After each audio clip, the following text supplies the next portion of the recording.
welcome to trèSci Weekly, episode 22. I'm one of your hosts, Jonathan Ullman, alongside a terrier-improved Malamute, Tom Kea. What's up? What's up, dude? I'm not sure I even got that one. Oh, man. That's the name of the rocket from the NASA Wallops. Oh, okay. Yeah, I got you. Makes sense. Do you think it's is it terrier or terrier, you think? I think it's Terrier. Terrier? Like French. Like Perrier? Like Ballon Perrier? Mm-hmm. Yeah, sweet.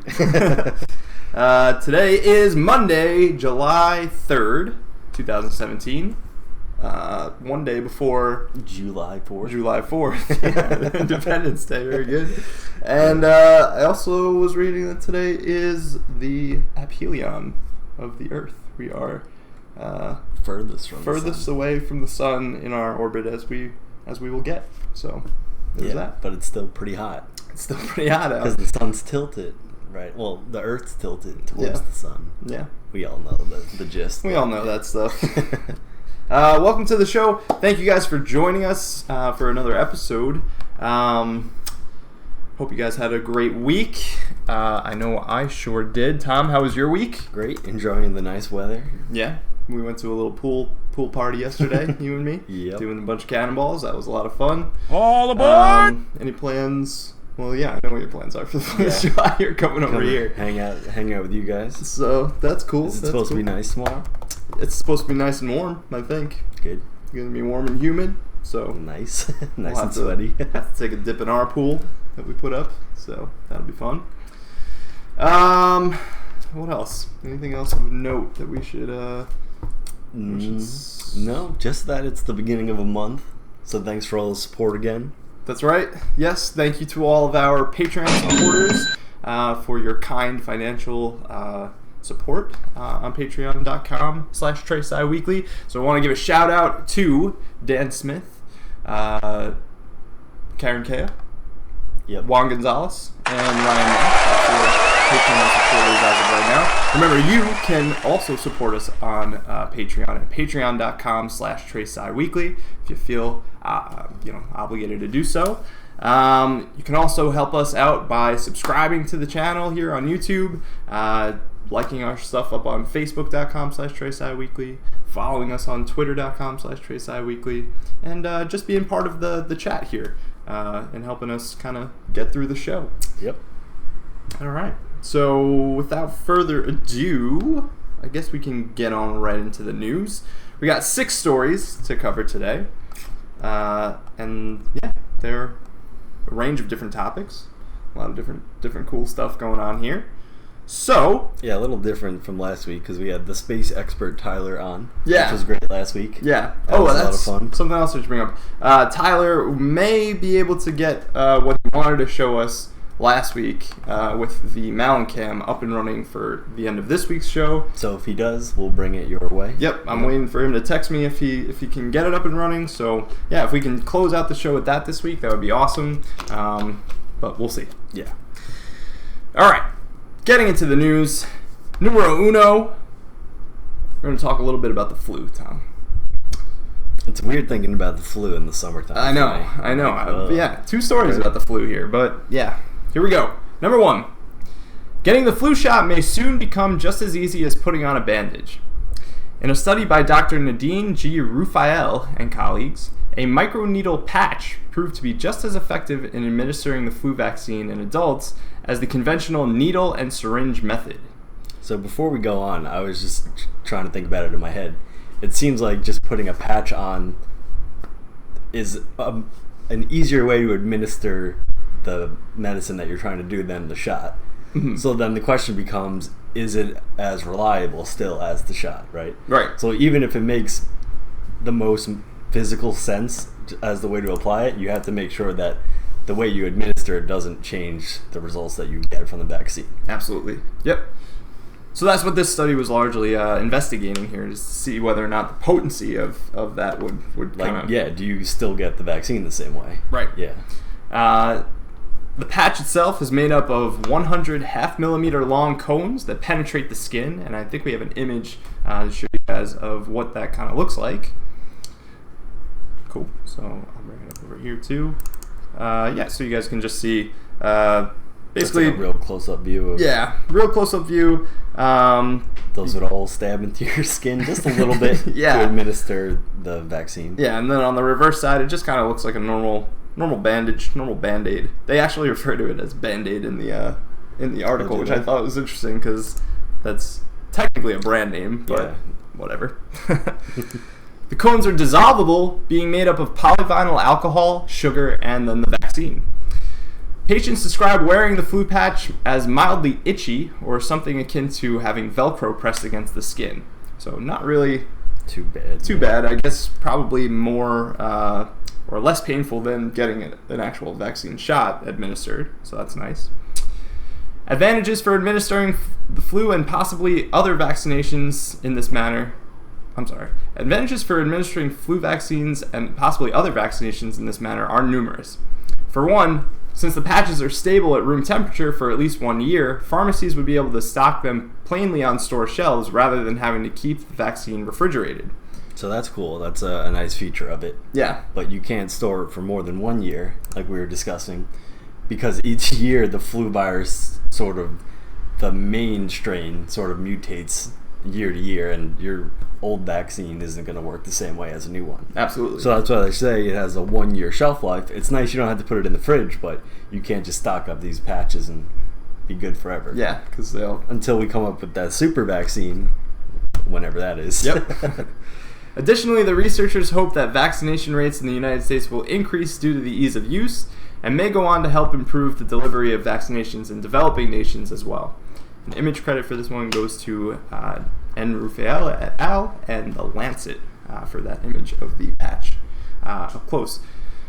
Thought this was kind of interesting, Tom. I wanted to just get your thoughts on it just in general, and wanted to ask, do you get the flu shot year in, year out? I have recently, yeah. Okay. Because Chrissy's sister, Cassie, had Lila, the baby. Right. So we got a flu shot because of that. And then just like working with kids in the schools or at camps and stuff, I always try to get it because I always get sick anyway. So I do try to get it year to year. Right on. I actually have never gotten a flu shot in my entire life. What a rebel. Yeah. Not for any other reason than it's just inconvenient. It doesn't happen. Yeah, for me to go and do it, I guess, and never really set aside the time to do it. Yeah, you can get them at your local CVS or Walgreens now. Yeah. So it's not as bad as it used to be. Yeah. But yeah, I mean, if this was, the way option, you could just buy it at the counter and bring it home and then put it on quick. Me personally, I'd be much more inclined to go about. I think your average person would be. Yeah, I think so too. And then they say it also will help improve delivery to vaccinations in developing nations, because like we said, once you have the patch, you don't need to have it refrigerated. So you can transfer it, whether it's in an airplane or however you're bringing it to where you want it to go, right? Yeah, exactly. So that's huge basically for parts of the world that, that don't have any access to it. This might be, And influenza can just wipe out, whole swaths of people because they have no real protection against it. Yep. This could be a game changer. So that's really quite awesome, I think. It's also just a cool little ingenuity, I guess. Not really technology, kind of, but the ingenuity of just how to make the bandage, where you read that it's made out of polyvinyl alcohol, sugar, and the vaccine, those little needles. That's a pretty cool way to administer a vaccine. Yeah, definitely. And I guess the application goes to the wrist, I was reading, as far as the clinical trials that they were experimenting with. Yep. And so I forget where I was going with that train of thought. So you get to put it on your wrist. Yeah. You don't have to get stabbed by a needle. And yeah, so like we were saying, the efficacy of it basically matches that of getting the traditional of getting a syringe shot. So they concluded that I forget their wording, the prevalence of the antibodies or whatever that you would expect to look for, it was within the limit that they were looking for to prove that it was. This is a good way to apply it, so yeah, seems like full steam ahead with this idea. Seems legit. Wouldn't be surprised if we see this hitting store shelves relatively soon. So we'll see.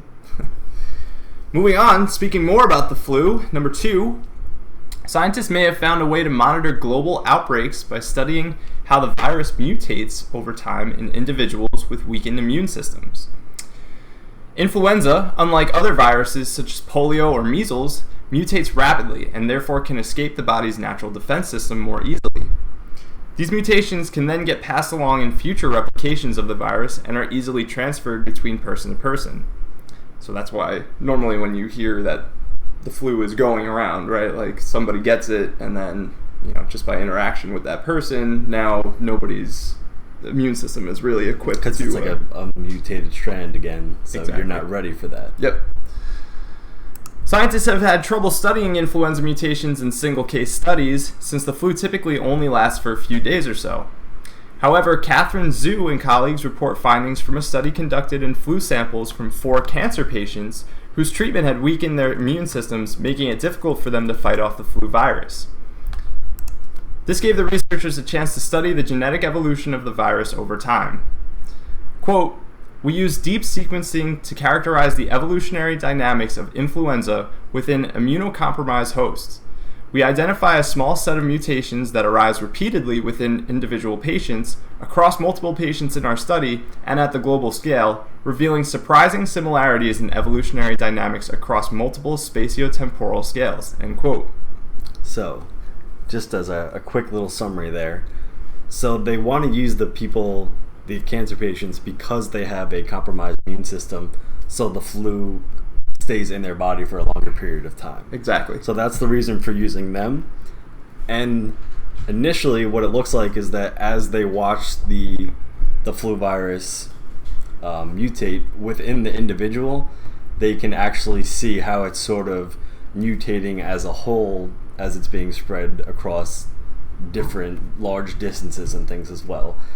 So they're saying that they can draw these correlations as how it evolves in an individual person as well as like the large scale population. That's correct. Yep. Okay. 5 out of 9 mutations were found to take place within the virus's hemagglutinin gene, a gene that helps the virus adhere to human cells by adding sugary proteins to the virus's outer surface. The human immune system frequently makes antibodies to counter this unless the virus mutation is different enough that the defense system fails. The researchers found that 4 amino acids in the hemagglutinin protein, the 138th, 193rd, 223rd, and 225th in this chain, were frequently changed in the cancer patients back in 2005, 2006, and 2007 when this study first began. And we have an image to show you of those 4 amino acids, where they're located within the larger hemagglutinin protein. Okay. So that I think Kyle is bringing up for us right now. And that looks like this guy right here. So when researchers do studies on specific proteins, they're looking at basically scattered X-ray diffraction light in order to kind of rebuild what these proteins might look like. They're like actual 3-dimensional structures. Yeah. And how those structures lead to their function, right? Exactly. Yep. And this is research that is conducted in places like the National Synchrotron Light Source at Brookhaven National Lab. This is like kind of exactly what they use that imaging technique to look at proteins like this. Right. That's what they to get their structure and what they use that big particle accelerator for is things like this. So understanding where within the protein the genetic mutations are taking place gives the scientists really key insight as to what's happening, at that smallest scale. Like, how those mutations are happening and how they're affecting the virus at the larger scale to affect humans, basically. yeah.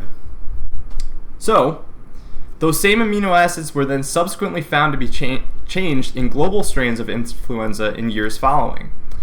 This indicates that studying the mutations that win out in the long run within individual patients may give scientists a preview as to what mutations will eventually win out as the virus spreads across people on the global scale. Important to note, however, is that not all mutations observed in the cancer patients were found later on the global scale, which may indicate that some mutations simply work better on a person-to-person basis. And image credit for that one goes to Zhu et al. And eLife for that image there. So this seems like a pretty sneaky way to study the flu virus, right? So like, yeah, and so what they're trying to correlate while we were reading, what I was getting out of it was that when they study it in people as it evolves, these mutations aren't the large scale mutation that you'll get from the flu maybe in like a year or two. So I think they're trying to use these studies to sort of know for the next flu vaccine, like what are we looking out for? Right. We see these changes happening in these people on the long scale, and they were saying it's not always exactly the case that these mutations went out, but it will be at sort of this site, and it could be these possible things, and that's sort of how you prepare to get your flu vaccine ready for everyone to take for that year. You want to be the most prevalent flu vaccine you can provide. Exactly. So if we highlight the areas that are most likely to be mutated and, being able to escape our immune system's antibodies response to it, well, then we can administer vaccinations that will speed up the process of allowing humans to just have a defense mechanism regardless of that.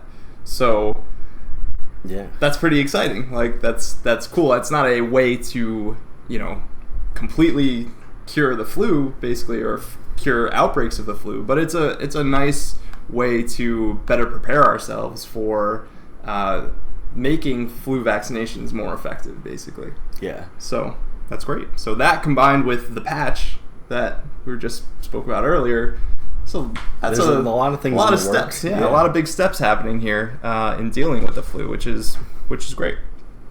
Because having the flu, because it's always there every year, yeah, in a different way or form. I haven't had the flu in a long time, knock on wood, but man, that is not fun. Seriously not fun. Moving on, number 3. Transistors used for computer chips continue to shrink in size thanks to advancements in nanotechnology. In a study conducted by Chin Kao and colleagues affiliated with IBM, transistors made from a single carbon nanotube have been tested to not only work, but achieve higher efficiency and deliver more electrical current than the leading silicon-based transistors on the market today. And we have an image of that to show you guys as well.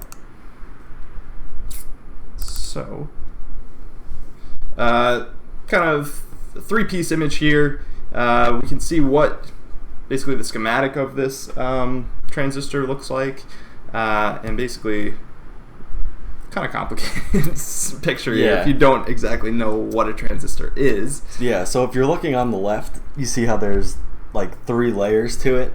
So they use semiconductors, and I was reading an article, and the way they explained it, it is super a simple explanation, but it's a semiconductor. So it's not like a really good conductor like copper, and it's not an insulator.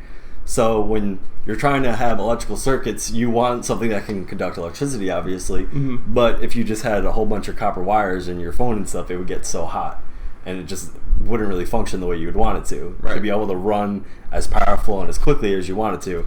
So these semiconductor materials are really important in making transistors. Absolutely. And then when you have a transistor, it's almost in all of our electronics. It's just a way to allow an amplification of your electrical charge in these small circuits. So just looking at your phone, you just got to think like what's in there allowing this beautiful electronic processes to happen. And here's another advancement in making it even smaller and more efficient than it already is, which is pretty awesome. So I think the key image in this set of 3 images here is the middle one, where you can see the length scale there, right at the bottom, that little 50 nm, that stands for 50 nanometers. 1 nanometer is a billionth of a meter. And so this whole transistor has basically gotten down to that range, basically. About 50 nanometers. So that's crazy because that means that we can now squeeze that many more transistors into an electrical circuit, into a computer chip, into a device, and make it that much more powerful or efficient. Yeah. So that's pretty cool. Quote, the International Technology Roadmap for Semiconductors challenges the device research community to reduce the transistor footprint containing all components to 40 nanometers within the next decade. Silicon field effect transistors are currently being produced at the 14 nanometer node, which has an overall lateral footprint of about 90 to 100 nanometers, but they are already near their scaling limits, end quote. So right now we make them out of silicon. That's the semiconductor material that we basically use to make transistors now, currently. And they're saying like, okay, well, we've kind of hit the limit as to how small we can make them just based on physics just alone. Using these materials. Yep. So, and that's down to about 90 to 100 nanometers. And the goal here set by this International Technology Roadmap for Semiconductors panel, whatever, is to get it to about half of that, to 40 nanometers. So, to achieve the 40 nanometer threshold with a carbon nanotube, the researchers bonded the contacts that draw current into and out of the transistor with molybdenum, which is an element on the periodic table of elements. You don't hear about that one. You really don't hear about molybdenum that often, that's true. This, in turn, reduces the size of the transistor since molybdenum bonds directly to the ends of the nanotube. So it doesn't add anything to the structure to make it larger. Right. Okay. Additionally, cobalt was added to the contacts to reduce the temperature at which bonding can take place down to 650 degrees Celsius, which also helps reduce the spacing between contacts. Once multiple nanotube transistors were produced, the team assembled them into an array that would work together to provide sufficient drive current, achieving results, quote, more than 3 times as high as those of previous best nanotube array field effect transistors, and benchmarked with that of advanced silicon transistors, end quote. The results are expected to keep technology on track with Moore's law, which says that processing speed of computer chips should double approximately every year. An image credit goes to Cao et al. And Science Magazine for that schematic there. Yeah. So, I like talking about that one at the end, Moore's law, when we say that the processing speed of computer chips almost doubles every year. And it's such a weird thing to just say that will happen, because you need advancements in technology and the engineering and putting it all together. It's not just that this is something a phenomenon that we observe in nature. No. that computers are just getting faster, you know?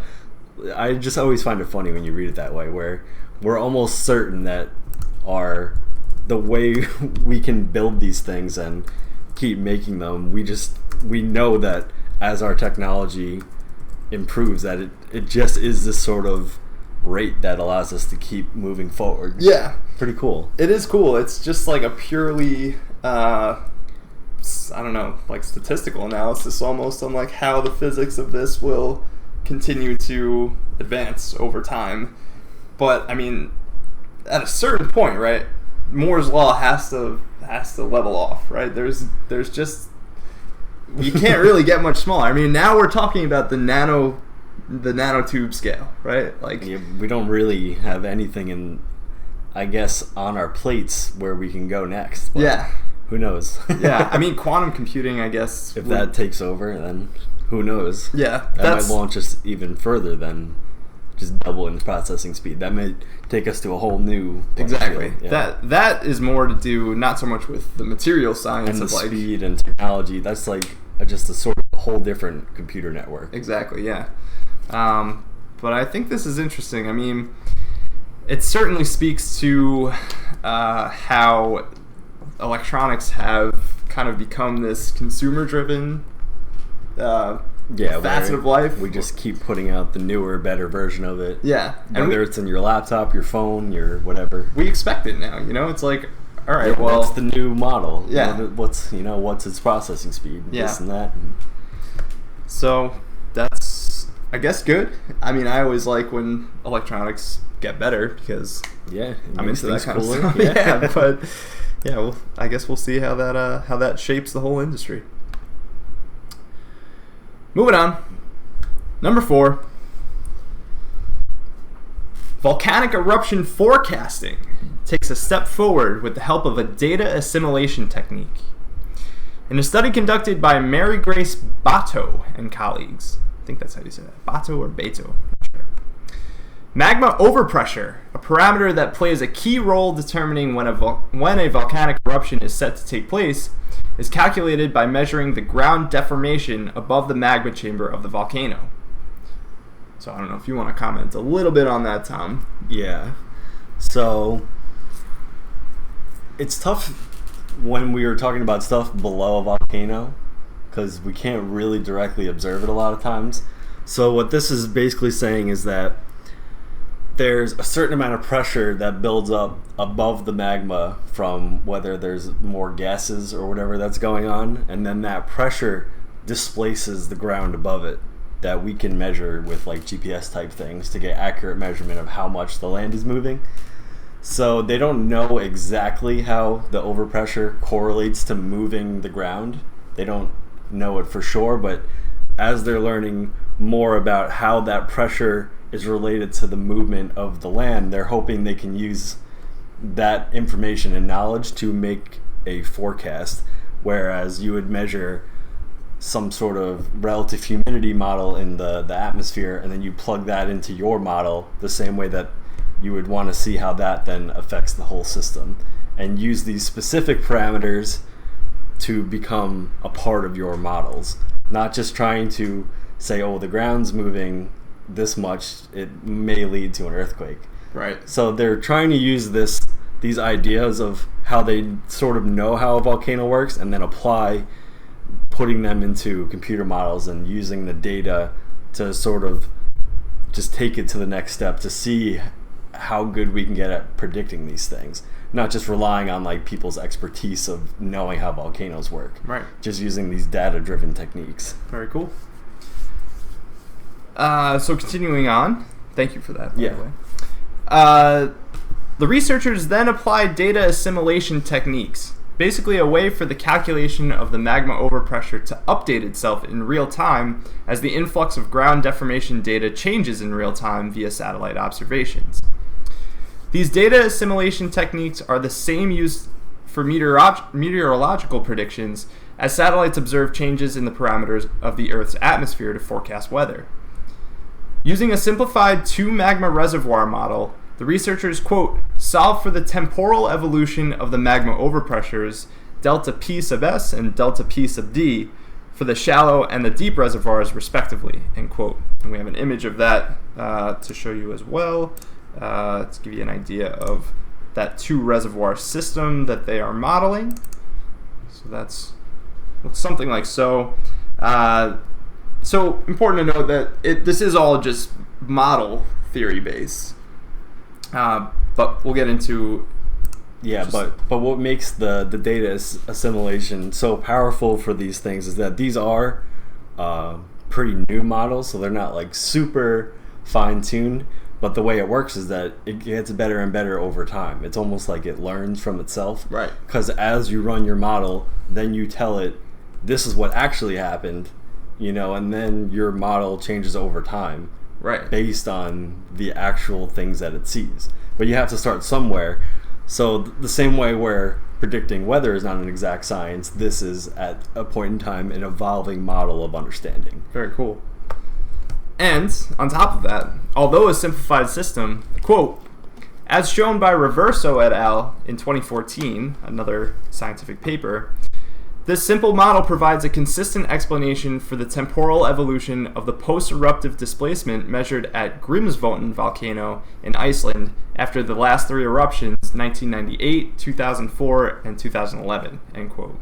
And I have an image of the Grímsvötn volcano eruption in 2011 to show you guys that Kyle's going to bring up for you. So that's a beautiful picture. Beautiful picture. Now, so basically what they're saying there is that this is just a model of, 2 reservoirs, simplest system that, the simplest system that they can really, kind of use to kind of model figure this out, right? But the application here is that this simple system is pretty similar to what they think exists in nature in this particular volcano. So Okay.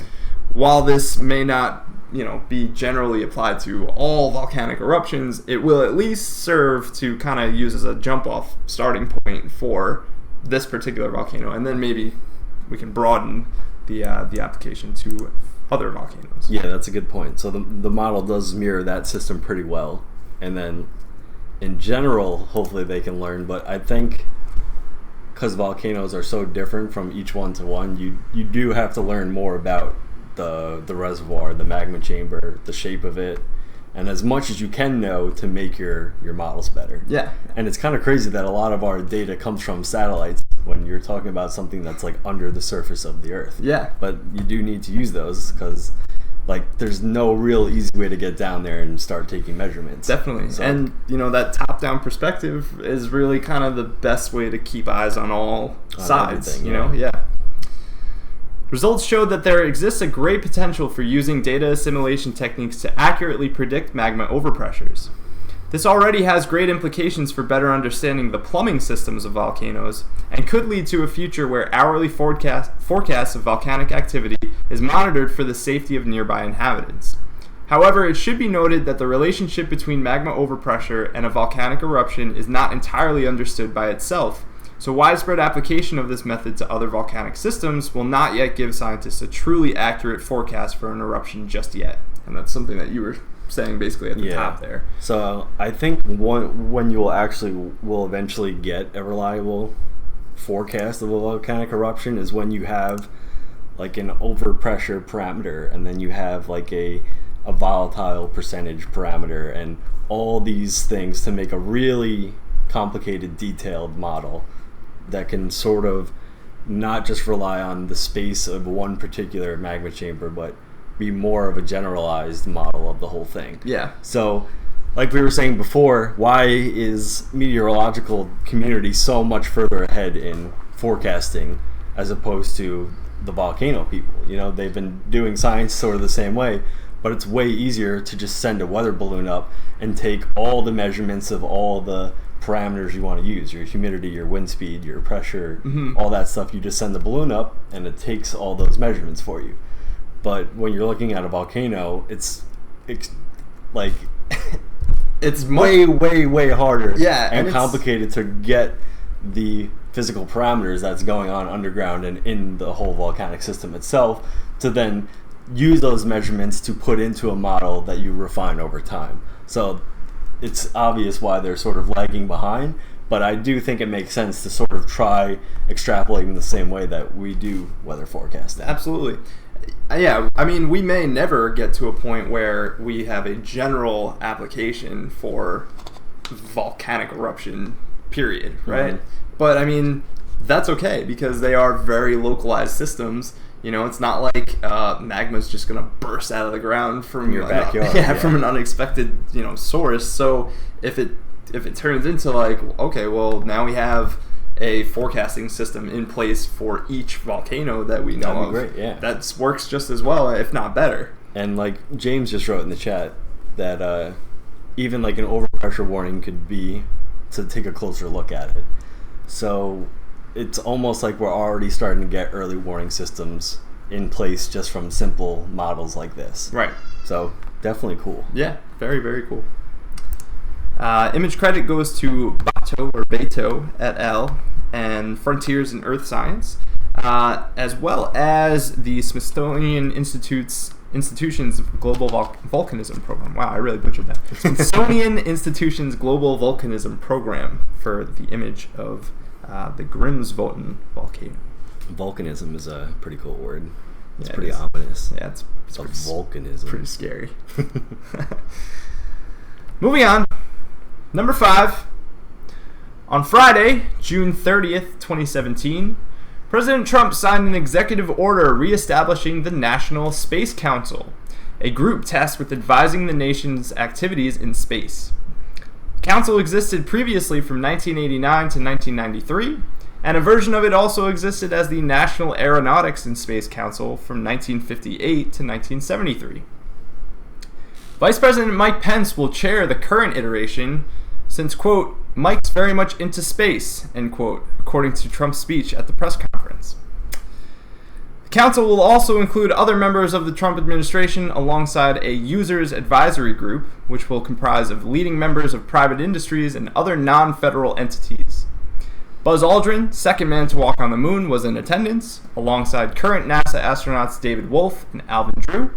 And we have an image of the signing of that executive order to show you guys. So you can see Trump there sitting down, signing the executive order. Buzz Aldrin, the older gentleman to his right, standing up clapping. And then the other NASA astronauts in blue standing behind him. I'm sure Mike Pence is doing whatever he's doing somewhere over there. Tom, did you watch? There's a video of this. Yeah, of the signing. Of this kind of press release, speech, and the signing. It's about 8 or so minutes long, so I didn't want to have us watch it all together because it's a little long in the tooth. But did you watch it? Yeah, I did get to see it. What did you make of it? What did you make of the whole kind of event, and what do you make of this coming back into fruition here, the existence of a National Space Council again? Yeah, so this one was a little, I don't know, sometimes with things like this it's hard to take it at just face value, like this is happening for this reason, and it's a lot of things in politics aren't that clear a lot of times, but as it was happening, I think they were trying to make it clear that the Trump administration is in support of NASA, that they want to work with them and help them achieve their goals. And I think they were trying to get that message across because, as we were talking about earlier, you and I, that there's other space agencies out there that can get these government contracts to build things for NASA or to work with NASA. So I think now, more than any other time in history, because there haven't really been these things before, are there question marks into what avenues NASA and the space agency is going to go through to work on these future missions, as opposed to just going to their contractors at Boeing or wherever they used to, and it was pretty much a one-way deal where there was one person, one or two companies making the things for you, they built them, and then you worked with them to do it. Right. But now with the growing industry, with SpaceX and other opportunities that might arise, I think that the Trump administration wanted to make sure that they knew the direction that NASA was going and to sort of be able to keep tabs a little bit on where the money's going and how it's flowing to help with the prerogatives that they want NASA to do. Yeah, I agree with that. I think overall, the Trump administration and Donald Trump himself, and probably Mike Pence, see the blossoming of the space race and the space industry as a huge business opportunity. And regardless of what actual scientific endeavors are being carried to fruition, whatever happens there's money involved. Correct. And that's fine. That's all fine and good because, if that's oh boy. Ladies and gentlemen, we have a party. Hold on, technical difficulties. If that's kind of what it takes for the Trump administration to go along with supporting NASA, that's okay in my book, I guess.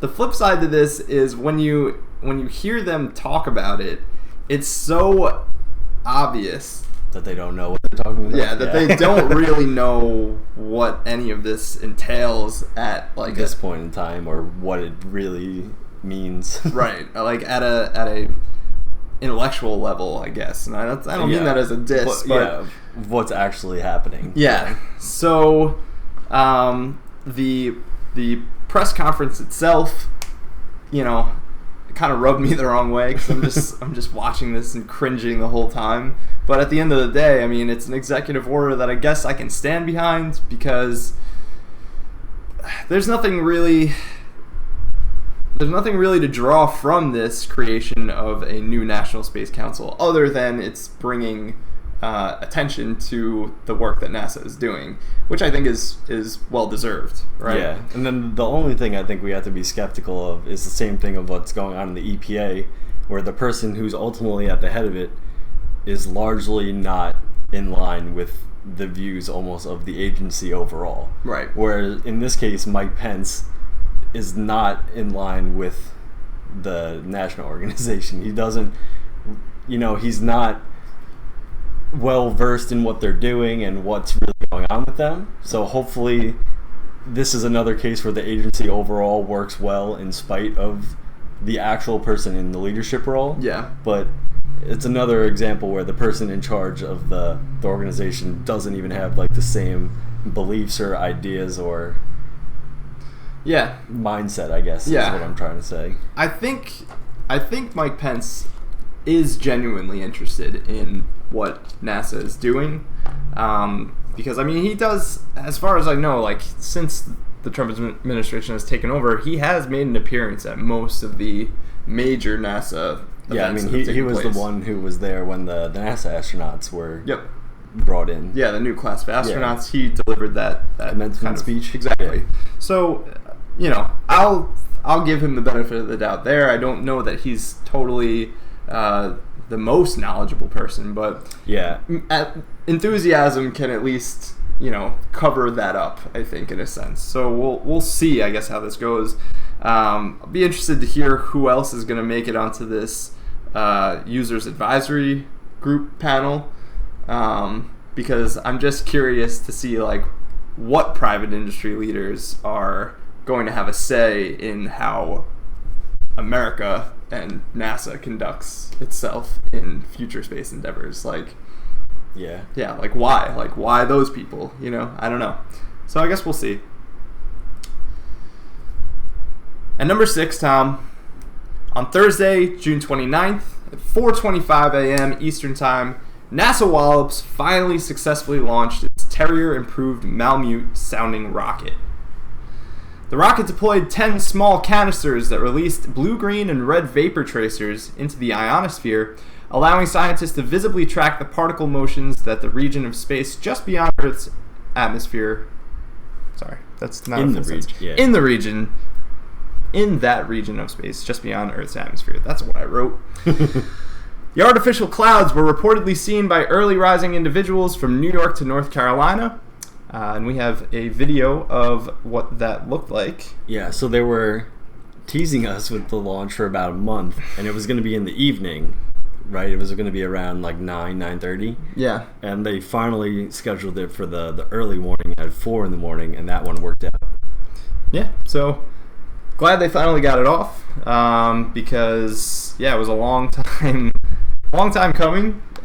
Seemed like every night they were announcing that this was going to launch, and then came down to the wire, and they would have to postpone it, which is just the nature of the beast, right? This is just how science works. You can't... Especially with things in the sky and launching things, It would have been a colossal waste of time and money if they launched it and didn't get any results from it. So, to delay it in order to make sure the conditions are right makes sense. That being said, I feel like it got caught up in this social media sort of world that we live in, where the expectations were set and then people were let down time and time again, and sort of frustrations were being cast. Yeah, I was gonna address that as well, where I've seen a lot of NASA the press conferences that they've been doing. They did one about the eclipse. They're doing them a lot more frequently. So they're trying to make what they're doing, the science they're doing, they're trying to put it out there on social media and trying to get people involved with what they're doing. And I think it's great.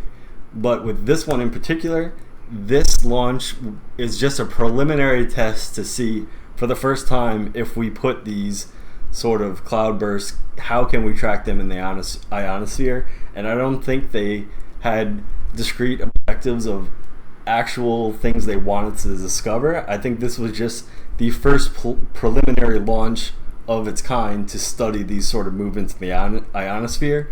So I don't really see the big push to get people involved in this, because it's not that interesting. You don't learn that much about it, but I think in general you should be involved and interested in what NASA's doing. Yeah. But with something as minor as this, I don't know if you needed to keep putting it out there that this is kind of something you could be and should be following. Yeah. But it's definitely, I mean, it's a cool experiment, right? Yeah. And we probably will learn some cool things, but I don't know, in my opinion, not every single piece of scientific research needs to be sort of promoted on like the social scale. It doesn't have to be. This one, I see where the draw came from, because you might be able to see it in the night sky yourself. Exactly. Yeah. But yeah, I think that is exactly where the draw came from. Is that okay? So you might be able to see this. Yeah. For most experiments that NASA does, it's like, well, you're not gonna be able to see the Mars rovers with the naked eye. Like, you're not gonna be able to see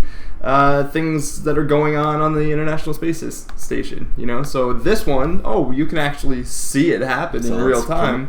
So let's throw it out there, and people that want to get up early and watch it can do so. And then it just kept getting away from them, and that is a bummer. But ultimately, you got to do what the science is. Right. You got to do what the science is. You're not catering to just wow people. You're doing science for NASA. Yeah. You're not putting on a fireworks show. Yeah.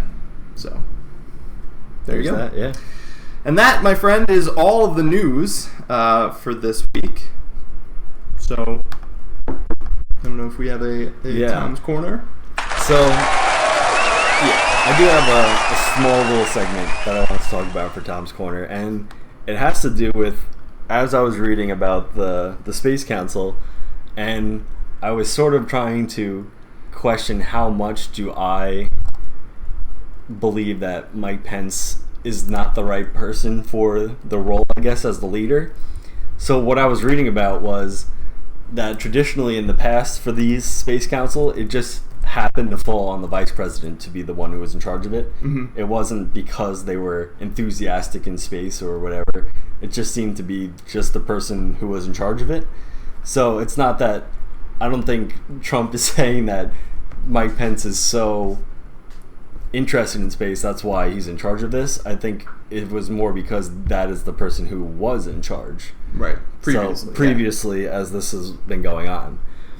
But we have talked about it a few times on trèSci, I think, where Mike Pence has some sort of makes denial claims of things like climate change, and when he talks about evolution and creationism as we teach it in school, he tries to undermine what it means to be a scientific theory. So I kind of just wanted to talk about what it means to be a scientific theory, and what does it mean when there's people in such an interesting position on a panel like this. What does it actually mean when there are these discussions going on of how to move forward with allocating resources and doing what you're going to do? Okay. So one of his biggest ideas that he tried to run with in the past is that when we teach evolution in school, we have to teach that it's only a theory. So what he's saying, what he believes, is that it's only a theory. It's just sort of an idea. But what a scientific theory is that it takes all the experiments, all the best understanding we have right now, and is the theory that we have about the said topic. Mm-hmm. Whereas the theory of gravity from Newton is the same thing. And it's not that this is the facts and they're never going to change. When Einstein came along and said X, Y, and Z about this fabric of space-time and how it changes things with gravity, you add those into your theory. Right. Whereas these aren't just facts or ideas or what people believe.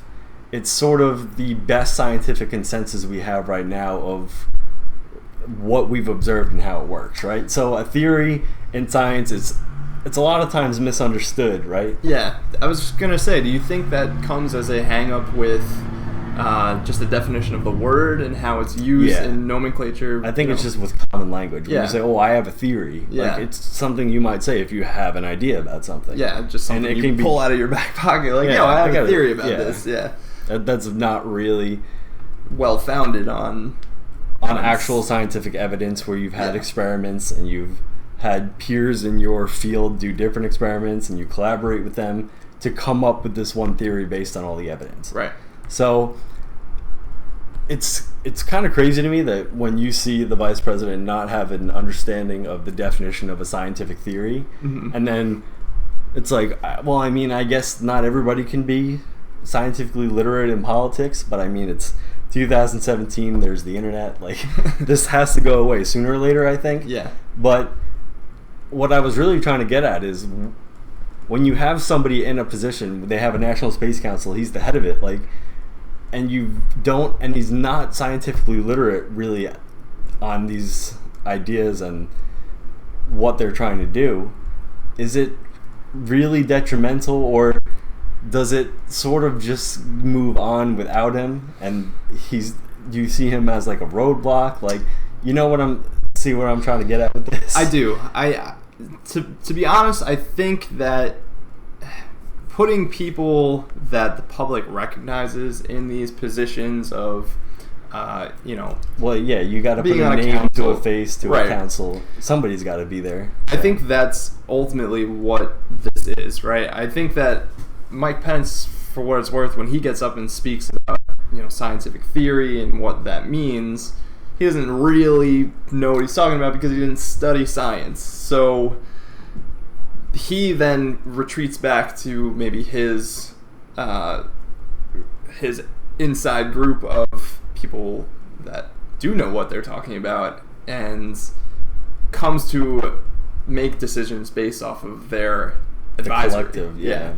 I don't know that you would necessarily be able to put those people that are his kind of background advisory in that position of power, because then it undermines him being the vice president in a sense. So that's another thing I kind of wanted to get to, and I liked Kayla's comment in the chat saying that society's definition of what a theory is and its definition within the English language that you use on a day-to-day basis is a lot different than the scientific word theory. Yeah. So just wanted to bring that up one more time, but also, like you were saying, that Mike Pence, I'm sure he's a respectable guy and he's in a high power, and you don't want to undermine or try and belittle the people in these positions because they've done a lot of hard work, they've done a lot of things to be where they are. So the thing that I was battling out in my head is, like, if I was on this council, right, and I was one of the people trying to put my input in to let the vice president know exactly what's going on and the XYZ possibilities of going with SpaceX, or what this mission will mean, what our goals are, I feel like I would be second guessing myself on the words that I choose and how I'm saying things. Yeah. But I think he's a smart enough guy where if you give him the XYZ without trying to make it overly the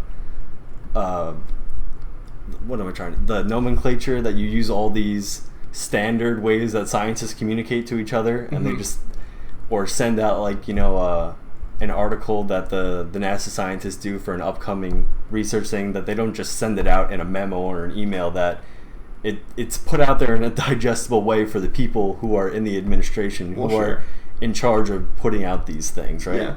So I do feel for the people in that position, though, because I was trying to think, if I was on this position, how would I try and get my ideas across? And it doesn't seem like it's always a straight line from the person, the advisor, to the person in power. I think a lot of burden and challenge relies on them to sort of put it in a way, a conversational way of understanding what the objectives are, as opposed to just putting it out as a scientific theory or research project. Right. There is, So I know there's a lot to this, but there is definitely a correct verbiage for the correct audience. And like going back to what I said, where I was rubbed the wrong way hearing the president and the vice president speak about this National Space Council, is because you don't hear them say the word astronomy once. Yeah, that was kind of a funny point. Like they just say the word space every time. It's like, we're going to look back on this and wonder, how did we ever do this without space? Like, what does that mean? Like, that doesn't really make any sense. So it's just...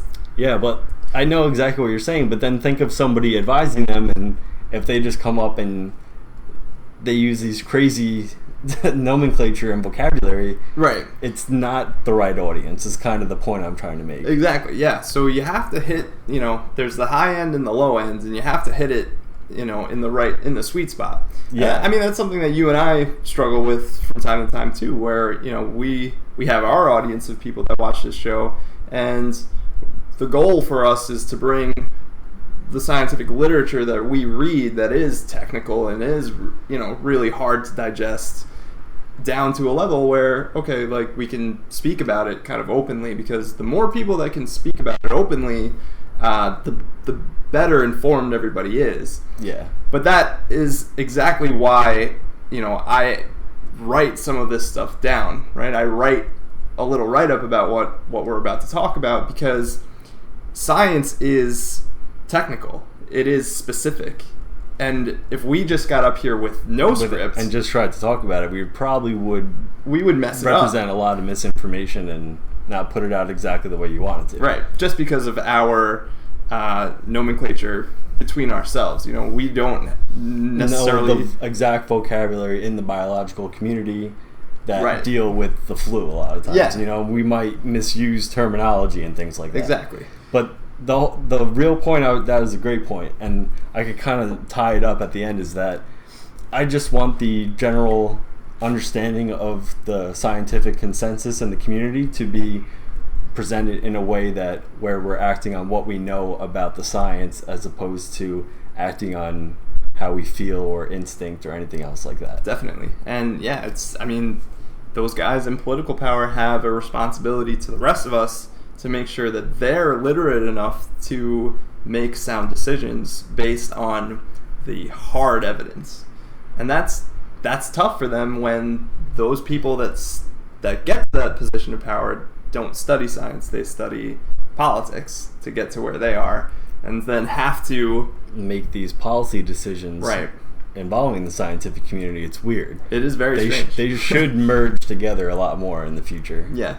Hopefully, we'll see. As Carrie Cleeta made a point in the chat that the Alan Alda Center at Stony Brook is involved in the School of Journalism. I think they're trying to help other majors such as journalism become more scientifically literate as they write about these topics. Exactly. So the more these initiatives get started, and the sooner the better that this gets mainstreamed in, where then our policy leaders and the people in office are literate enough to make these decisions about them, as opposed to the way it was done in the past. Yeah. It just needs to be revamped a little bit. Yeah. This just sparked another thought in my head real quick, that I was reading some banter on Twitter from some other people in the scientific community, where I guess there's now a big push for scientists to not only just write their own kind of research papers, but then to additionally write the digestible paper, like for another supplemental reading for the average person. Exactly.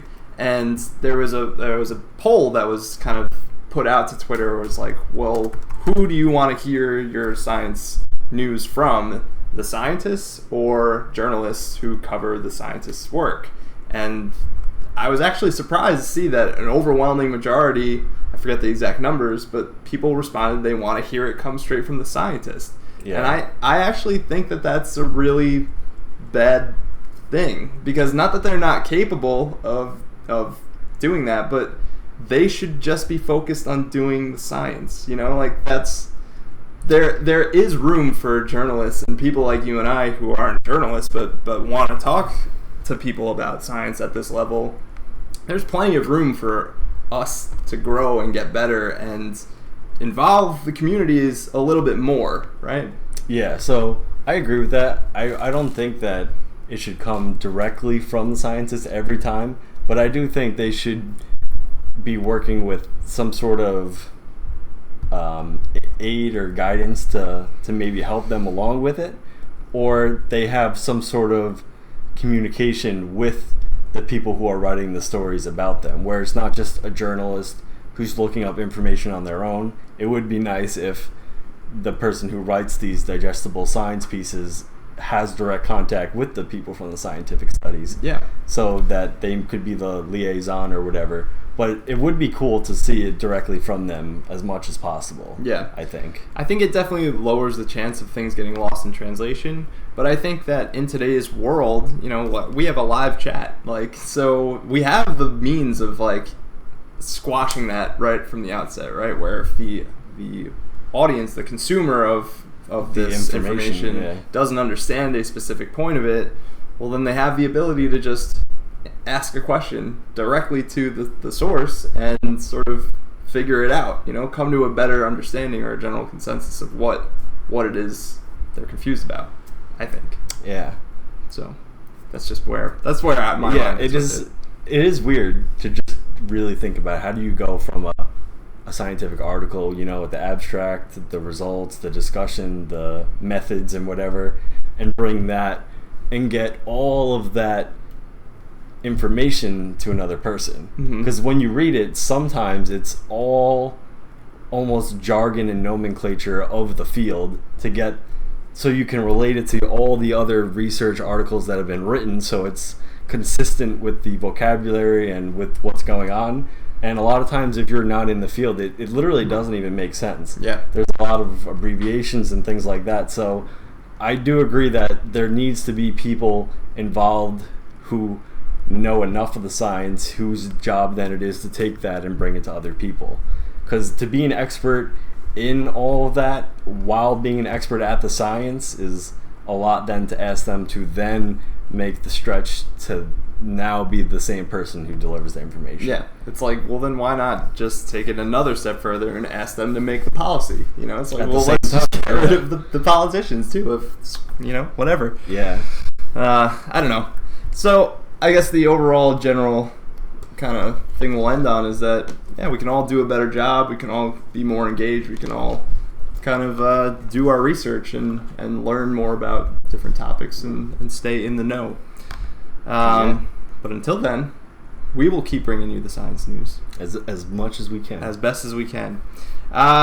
Quick update from Tyler. It seems like there are some fireworks being set off. I wonder why. Yeah. So I don't know that it's going to be possible for us to get that Malacam stream going.